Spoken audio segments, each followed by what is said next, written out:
I'll close on the implied question that Bill asked me earlier.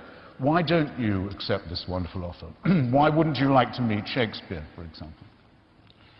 I mean, I don't know if you really think that when you die you can be corporeally reassembled and have conversations with authors from previous epochs. It's not necessary that you believe that in Christian theology, and I have to say it sounds like a complete fairy tale to me. The only reason I want to meet Shakespeare, or might even want to, is because I can meet him any time, because he is immortal in the works he's left behind.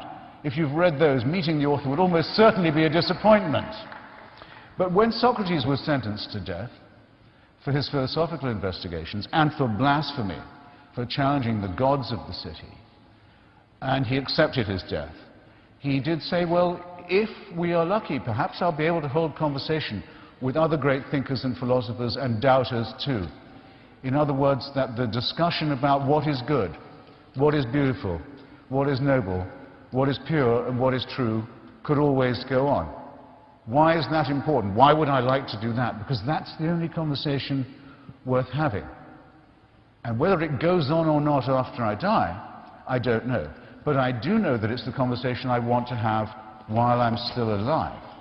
Which means that, to me, the offer of certainty, the offer of complete security, the offer of an impermeable faith that can't give way, is an offer of something not worth having. I want to live my life taking the risk all the time that I don't know anything like enough yet, that I haven't understood enough, that I can't know enough, that I'm always hungrily operating on the margins of a potentially great harvest of future knowledge and wisdom. I wouldn't have it any other way. And I'd urge you to look at those of you who tell you, those people who tell you at your age that you're dead till you believe as they do.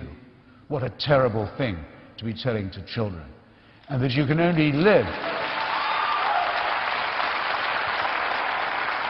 and that you can only live by accepting an absolute authority. Don't think of that as a gift. Think of it as a poisoned chalice. Push it aside, however tempting it is. Take the risk of thinking for yourself. Much more happiness, truth, beauty, and wisdom will come to you that way. Thank you.